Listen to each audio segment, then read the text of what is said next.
babies. It's that time again. Oh yeah. We are loving life. And we are living it to the fullest. Oh yeah.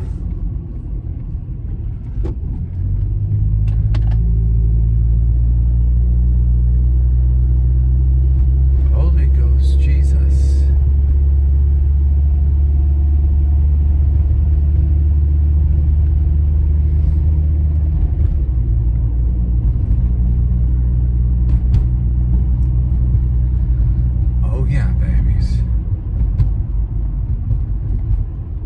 Just keep bearing witness to the light, sweetheart. And the light comes to us in many ways. Oh, yeah.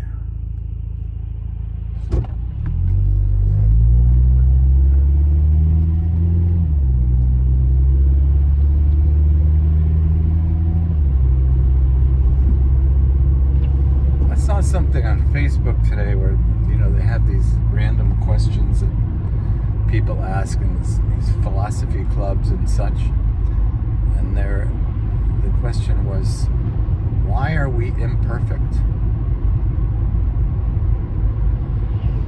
And just think about that. Wouldn't that be like the most boring thing ever? If we had no choices? And as I'm saying that, I'm thinking of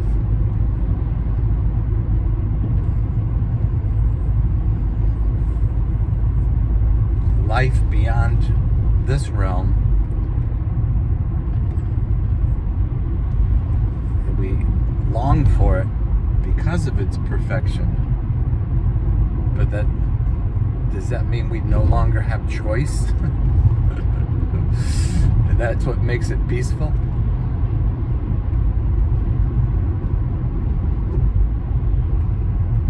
But certainly it's always made sense to me that without choice,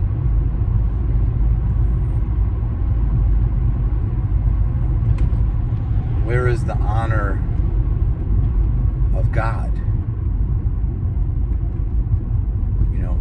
We choose God to honor God. And if you choose yourself, then you reap that investment, which is death, decay, and fruitlessness. So I don't really bother with those types of questions, because really what they're after is like, dismantling the world as we know it. And I think the world is fine as we know it, because we know we are co-creators with God.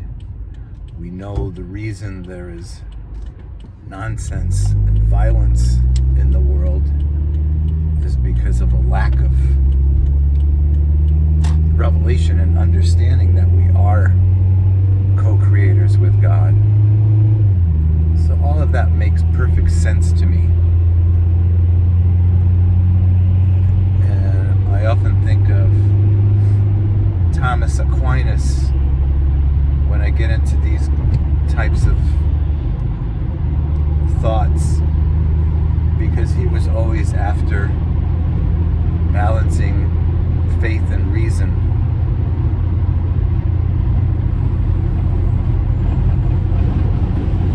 And for the most part, I've never had much of a problem with that, because to me it's reasonable to believe in a loving God and a life hereafter and a joyful life now.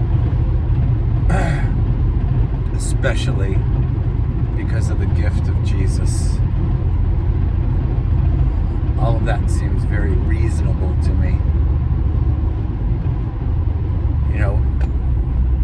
people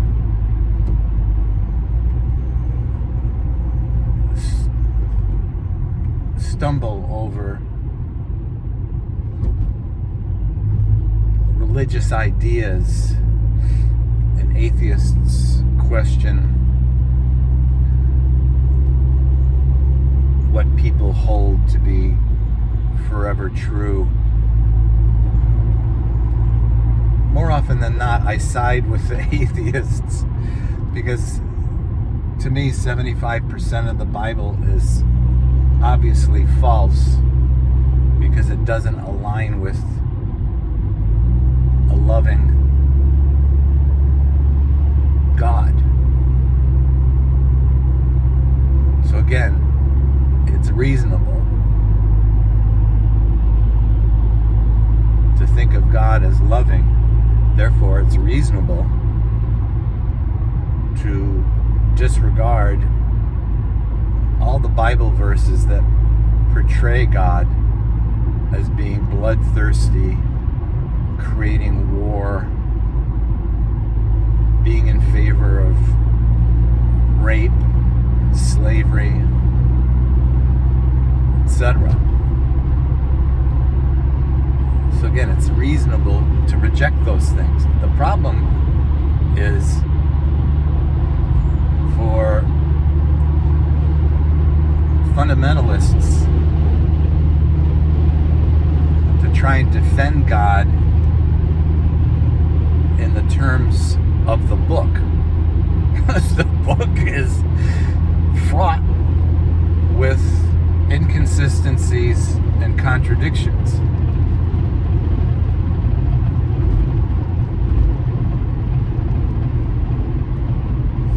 And what I find fascinating is that the more I discover the truths of God, the more I understand His purpose in juxtaposing contradictions with paradoxes. So,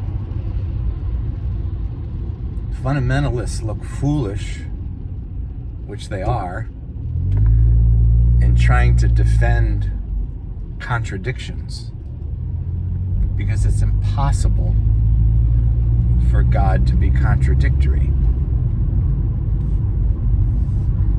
On the other hand, those who are unsophisticated, they lose the door that will set them free, because they are unable to see paradoxes as the very center of God's wisdom.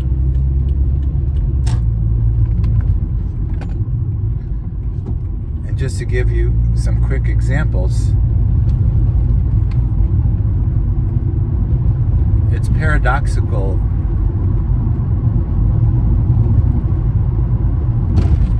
that in order to be a great leader,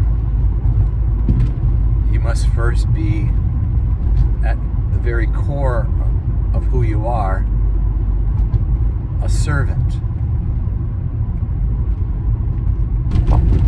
Or in order to show how strong you are, you need to value vulnerability. Those aren't contradictions, those are paradoxes. Not many people understand that that's how you find God in the Bible. So you find God in those 25% of the Bible's verses that seem contradictory, but are actually life-changing eternal principles. But if we ever come across anything that is absolutely contradictory, that cannot be reconciled, then you have to give honor to God that He's given you a brain to recognize that and reject those ideas as being impossible to define God, and instead search for those gems of wisdom in the Bible that will set you free. And you will see that more often than not, they are paradoxical.